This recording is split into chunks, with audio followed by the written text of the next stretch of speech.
Hi, welcome back to my channel. இன்னைக்கு நம்ம சேனலில் சத்து மாவு கஞ்சி எப்படி பண்ணுறதுன்னு பார்க்கலாம். இந்த மாதிரி செஞ்சு பாருங்க, குழந்தைங்கலேருந்து பெரியவங்க வரைக்கும் விரும்பி குடிப்பாங்க. மார்னிங் பிரேக்ஃபாஸ்ட்டுக்கு நம்ம இன்னைக்கு சத்து மாவு கஞ்சி தான் எடுக்க போகிறோம். அதுக்கு நான் இந்த மாதிரி சத்து மாவு பவுடர் பாக்கெட் இருக்குது, வீட்டில் வாங்கி வச்சுருக்காங்க. இது எடுத்திருக்கேன். தேவையான இன்க்ரீடியன்ஸ் என்னென்னு பார்க்கலாம். நெக்ஸ்ட்டு நீங்கள் எந்த அளவுக்கு பவுடர் எடுக்கிறீங்களோ, அதான் சத்து மாவு பவுடர் எந்த அளவுக்கு எடுக்கிறீங்களோ அந்த அளவுக்கு வெல்லம் எடுத்துக்கலாம். இது முழுகிற அளவுக்கு தண்ணி ஊற்றிக்கலாம். நான் வெள்ளத்தை நல்லா இடிச்சிட்டு பவுடர் பண்ணி இந்த அளவுக்கு தண்ணி ஊற்றிக்கிறேன். உங்களுக்கு வேணும்னா எக்ஸ்ட்ரா கூட தண்ணி வச்சுக்கலாம்.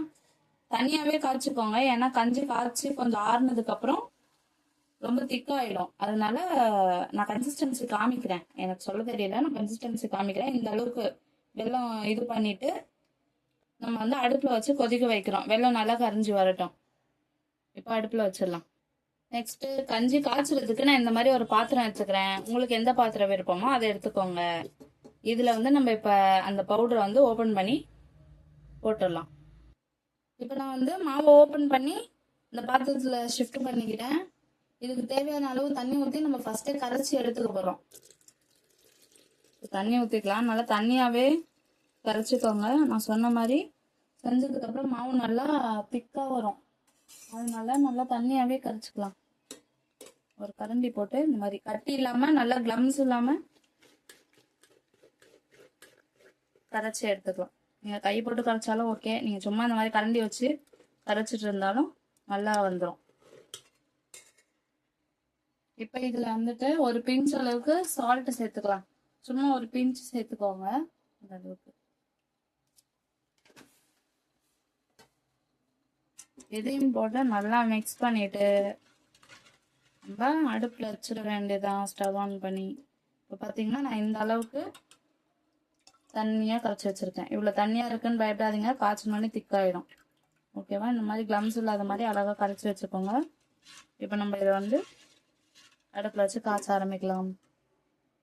இப்போ பார்த்தீங்கன்னா ஒரு பக்கம் நம்ம அந்த கஞ்சியை வச்சாச்சு. இது கை விடாமல் கிண்டிகிட்டே இருக்கணும், இல்லைன்னா கட்டி கட்டி ஆகிடும். ஒரு பக்கம் நம்ம வெல்லம் நல்லா கரைஞ்சி கொதிச்சுட்டு இருக்கு. இதை ஆஃப் பண்ணி வச்சுக்கலாம். கரைஞ்சிச்சு நல்லா. ஸோ இதை ஆஃப் பண்ணி வச்சுக்கலாம். வெள்ளத்துலேயே ஒரு பிஞ்சு உப்பு போட்டு கரைச்சிக்கோங்க. இதை நம்ம இப்போ கை விடாமல் கிண்டிகிட்டே இருக்கலாம்.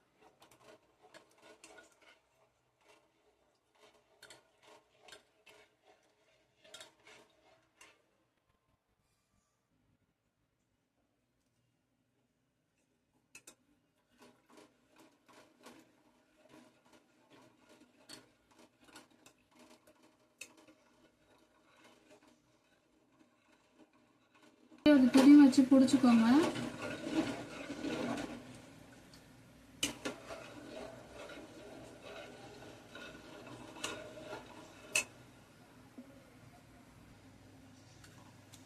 நம்ம கரைக்கும் போது எவ்வளோ தண்ணியாக கரைச்சிருந்தோம், நீங்கள் மிக்ஸ் பண்ண காய்ச்ச இந்த மாதிரி நல்லா திக்காக வரும். ஸோ நல்லா காய்ச்சி இந்த மாவு வெந்தோடனே நம்ம அந்த வெள்ளத்தை ஊற்றிக்க வேண்டியதான். வெள்ளம் ஊற்றி கொஞ்சம் நேரம் கொதிக்க விட்டு ஆஃப் பண்ணால் ரெடி. நான் மல்டி மிக்சர்டு மில்லட் கிரைன் எடுத்ததுனால ஏலக்காயில் எல்லாமே அதிலே மிக்ஸ் ஆகிருக்கும். நீங்கள் வீட்டில் சத்து மாவாக அரைச்சி பண்ணுறீங்க அப்படின்னா கொஞ்சம் ஏலக்காய் பவுடர் சேர்த்துக்கிட்டிங்கன்னா நல்ல ஸ்மெல்லாக நல்லாயிருக்கும். நல்லா மாவு வெந்துருச்சு. இந்த ஸ்டேஜில் நம்ம அந்த கொதிக்க வச்சிருக்க வெள்ளத்தை இதில் ஆட் பண்ணி மிக்ஸ் பண்ணிக்கலாம். உங்கள் ஸ்வீட்டுக்கு ஏற்ற மாதிரி நீங்கள் ஆட் பண்ணிக்கோங்க.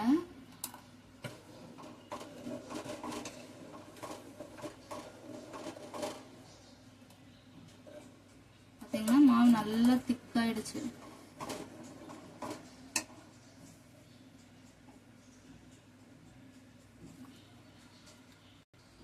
இப்போ நான் வெல்லம் ஆட் பண்ணிக்கிறேன். ஒரு வடிகட்டி வச்சு ஃபில்டர் பண்ணி ஆட் பண்ணிக்கோங்க.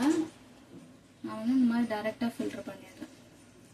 உங்களுக்கு தேவையான அளவுக்கு ஸ்வீட் சேர்த்துக்கோங்க. நம்ம தண்ணி ஊற்றி கரைச்சோம் இல்லையா, அதுக்கு பதிலாக நீங்கள் பால் ஊற்றி கூட கரைச்சிக்கலாம்.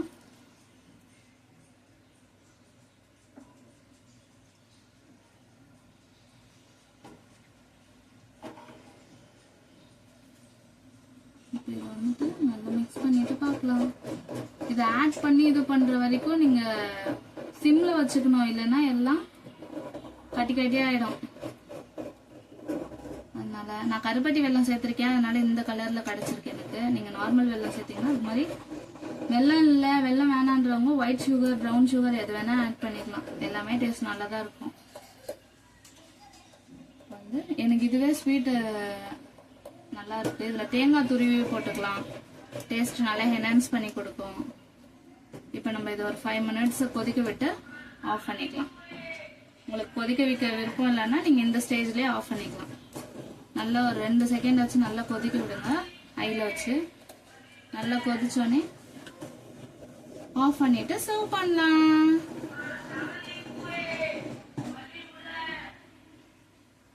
பாத்தீங்களா, இது வந்து ஆறிட்டோன்னே இன்னும் திக்கா இருக்கும். அதனால நீங்க எவ்வளவுக்கு எவ்வளவு தண்ணியா உங்களுக்கு வேணுமோ அந்த அளவுக்கு தண்ணியோ பாலோ ஏதோ சேர்த்து மிக்ஸ் பண்ணிக்கலாம். இப்ப நான் சர்வ் பண்ணிட்டு கொதிச்சோடனே சர்வ் பண்ணிட்டு காமிக்கிறேன். இப்ப பாத்தீங்கன்னா நம்ம கஞ்சி வந்து நல்லா கொதிக்குது. எனக்கு வந்து இந்த அளவுக்கு திக்னஸ் வந்து ஓகேவா இருந்துச்சு. ஸோ நல்லா கொதிச்சு வந்தோடனே நம்ம வந்து ஒரு ஸ்பூன் அளவுக்கு கீ சேர்த்துக்கலாம். கீ ஆப்ஷனல் தான், வேணா சேர்த்துக்கலாம். நான் சேர்த்துக்கிறேன், எனக்கு பிடிக்கும்ட்டு. இதையும் சேர்த்து நல்லா மிக்ஸ் பண்ணிட்டு ஸ்டவ் ஆஃப் பண்ணிட வேண்டியதான். இது ஆற இன்னும் நல்லா திக்கா வரும், தண்ணியா இருக்குன்னு ஃபீல் பண்ண வேண்டாம். இப்போ நான் ஒரு கிளாஸ்ல வந்து சர்வ் பண்ணி காமிக்கிறேன்.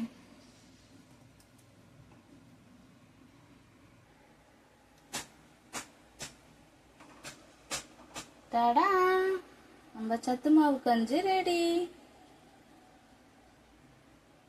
இந்த மாதிரி ஊத்திட்டு அழகா ஒரு ஸ்பூன் போட்டு சர்வ் பண்ணீங்கன்னா எல்லாரும் விரும்பி குடிப்பாங்க. கண்டிப்பா ட்ரை பண்ணி பாருங்க, டேஸ்ட் சும்மா அல்டிமேட்டா இருக்கும். நம்ம சேனலை லைக் பண்ணுங்க, ஷேர் பண்ணுங்க, சப்ஸ்கிரைப் பண்ணுங்க. பாய்.